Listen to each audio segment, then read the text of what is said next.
വീട്ടിലിട്ടിരിക്കുന്ന dress ഇട്ടിട്ടേ ഇന്ന് ഞാൻ പെട്ടിയും കിടക്കൊക്കെ എടുത്തോണ്ട് പോണതേ എൻ്റെ വീട്ടിലേക്കാട്ടോ. ഇറങ്ങിയപ്പോൾ ചെറുതായി മഴ ചാറിയിരുന്നു. അപ്പോൾ ഏട്ടൻ ഗ്ലാസ്സൊക്കെ തുടക്കുന്നുണ്ട് കേട്ടോ. ആ സമയത്ത് ചെക്കന്മാർ ഇതാ നാരങ്ങ വെള്ളമൊക്കെ കുടിക്കണ്ടേ. പുറത്ത് മഴയാന്നും പറഞ്ഞുകൊണ്ട് ഒരുത്തനെ വണ്ടിക്കുള്ളിൽ തൊപ്പിയും വെച്ചിട്ട് ഇരിക്കുന്നുണ്ട് കേട്ടോ.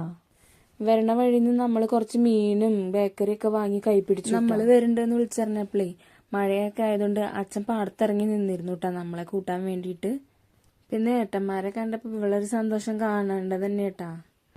പിന്നെ നമ്മുടെ വീട്ടിലെ മെയിൻ ആളെ കാണാത്തോണ്ടേ അടുക്കളയിലൊന്ന് പോയി നോക്കിയതാട്ടാ. ചിക്കനൊക്കെ വാങ്ങിച്ചു വെച്ചായിരുന്നു. അതിലേക്കുള്ള ഉള്ളിയും തക്കാളിയൊക്കെ അരിഞ്ഞു പെറുക്കി സെറ്റാക്കുമായിരുന്നു കേട്ടാ ആള്. അതാ ഉമ്മർത്തേക്കൊന്നും വരാത്തേ.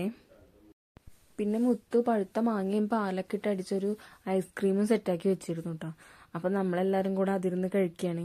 പെരുമഴയത്ത് തണുത്ത എന്തെങ്കിലും കഴിക്കാന്ന് പറഞ്ഞാൽ നല്ലൊരു രസമുള്ള കാര്യമല്ലേ. ഇതാണ് കേട്ടോ അന്ന് രാഹുൽ വരുമ്പോൾ കൊടുന്ന സ്പെഷ്യൽ ഐറ്റം. നമ്മളിത് ഇതുവരെ കഴിച്ചിട്ടില്ല കേട്ടോ. അപ്പോൾ നമ്മളതൊന്ന് ടേസ്റ്റ് ചെയ്ത് നോക്കുകയാണ്. അപ്പോഴേക്കും അമ്മ ചിക്കൻ കറിയൊക്കെ സെറ്റാക്കി വെച്ചിരുന്നു കേട്ടോ ഊണ് കഴിക്കാനായിട്ട്. ഊണ് കഴിക്കുന്നതിന് മുന്നേ ഞാൻ കുറച്ചും കൂടെ ആ നേരത്തെ ഐസ്ക്രീം എടുത്ത് കഴിച്ചു കേട്ടോ.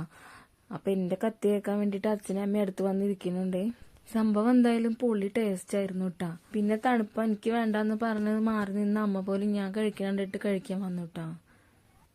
ഇവരൊക്കെ ഫോണിൽ കളിച്ചിരിക്കുകയല്ലേ, കഴിക്കാനൊക്കെ വൈകണോണ്ടേ അച്ഛൻ പിന്നെ കഴിക്കാനിരുന്നു കേട്ടാ.